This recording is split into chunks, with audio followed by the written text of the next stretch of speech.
Seumur hidup tak pernah aku menyangka akan berakhir di tempat seperti ini. Baju lusuh, dinding tebal, dan para sipir berwajah garang yang membawa tongkat. Siapa yang menyangka sedikit kejahilan yang kulakukan di perusahaan membuatku berakhir di penjara? Ingin menangis rasanya. Tapi orang di depanku yang lebih dulu menangis. Langsung mendapat ciuman hangat dari tongkat. Sipir JAD, aku menahan air mataku sekuat tenaga. Disinilah aku akan tinggal selama 3 tahun ke depan. Kudengar hukum rimba berlaku di sini. Kuharap semua berjalan baik-baik saja. Lampu mati pukul 9. Jangan ada yang bicara. Besok jam 5 pagi semua sudah harus bangun. Masuk sekarang. Rutinitas penjara adalah hal pertama yang harus kupatuhi. Kapan harus masuk sel? Kapan ke kamar mandi? Kapan boleh bicara? Semua ada jadwalnya. Tak ada gunanya melawan, tak perlu untuk melawan, ikuti saja dan patuhi saja. Jika aku menurut maka 3 tahun akan lewat dalam sekejap mata. Sembari memasuki selku aku terus mengulang mantra itu di dalam kepala. Wawaah! Siapa itu teriak-teriak? Dengan langkah berat penuh amarah. Sipir langsung mendatangiku yang tengah. Kaget setengah mati. Aku takut pada sipir yang suka mengacung-acungkan pentung. Tapi sekarang aku lebih takut pada sosok transparan yang tengah duduk di salah satu sudut tempat tidur. Sesetaan. Diam. Hantaman keras pentung sipir pada jeruji besi membuatku gelagapan. Kukira aku akan langsung mendapat pentung pertamaku. Tapi ternyata sipir itu cuma melihat setan itu dengan mata menyipit. Udah, nggak usah banyak nanya. Dia nggak bakal ganggu kau. Udah, jangan berisik. Penjelasan yang benar-benar tidak jelas itu berakhir dengan sipir membanting pintu sel dan mengunciku di dalam bersama dengan hantu transparan yang cuma diam di sudut tempat tidur tanpa memandangku. Secara refleks aku mengambil tempat sejauh mungkin darinya. Hantu itu transparan. Tapi setelah kulihat lebih detail dia memakai seragam tahanan yang sama sepertiku. Dia tampak seperti pria setengah baya dengan rambut cepak dan kulit yang keriput. Dia tidak melakukan apa-apa dan memang tidak terlihat berbahaya. Tapi aku tetap takut melihatnya. Sepanjang malam aku terus duduk di lantai. Tak berani mendekat untuk sekedar tidur.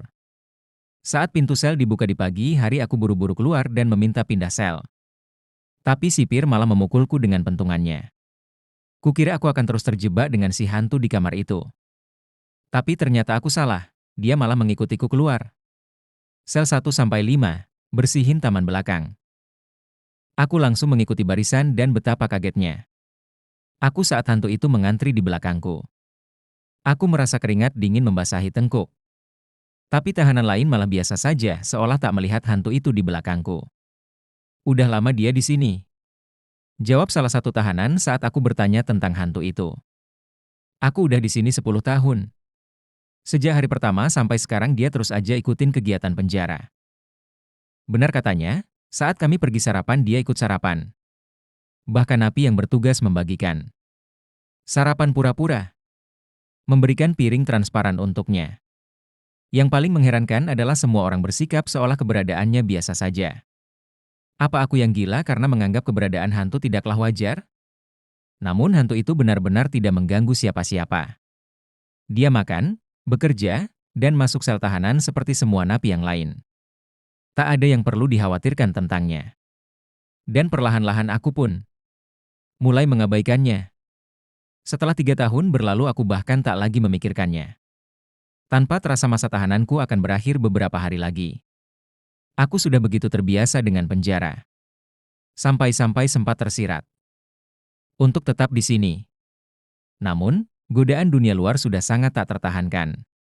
Lagian, aku juga tak merindukan pentungan sipir di sini, jadi aku akan keluar. Hoi, besok aku bakal bebas. Kalau ada napi baru di sini jangan kau ganggu ya. Dengan agak bergurau aku berkata padanya.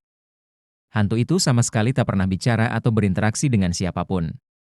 Kira-kira jika penjara ini runtuh apakah dia akan tetap di sini? Oh, masih ada rupanya. Terkejut, aku menoleh keluar jeruji dan mendapati seorang pria tua berdiri di luar sana bersama salah seorang sipir. Pria tua itu menatapku. Bukan, dia menatap hantu yang duduk di sudut tempat tidurku. Masih ada. Apa? Tanyaku. Hantu itu? Jawabnya. Hantu itu muncul saat aku masih kerja di sini. Tampaknya orang ini adalah mantan sipir. Entah apa yang dia lakukan di sini, tapi yang jelas dia kenal dengan si hantu. Jadi dulu penjara ini nggak berhantu? Nggak. Dulu ada tahanan yang meninggal di sini. Hantu itu hantunya. Walau badannya mati, jiwanya tetap di penjara.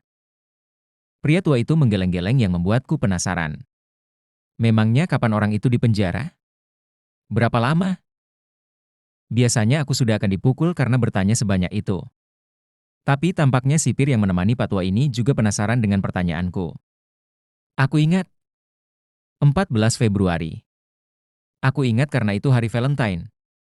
14 Februari 1975. Dia dihukum 50 tahun.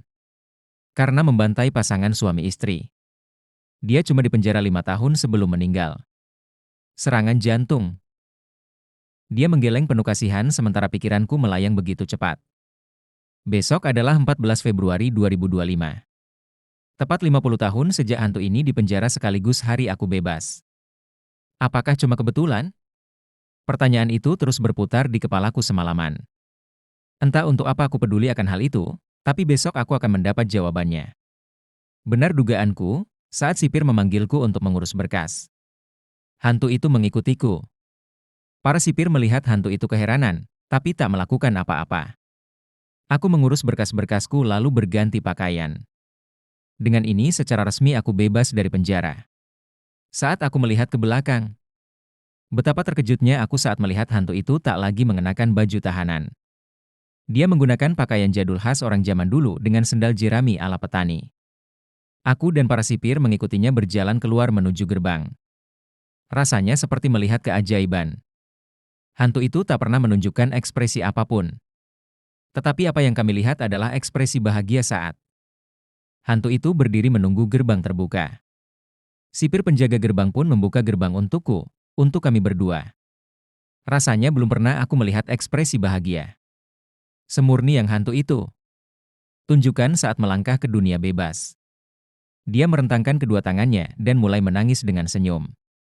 Lebar layaknya anak kecil yang menemukan taman bermain. Namun pemandangan itu tak berlangsung lama.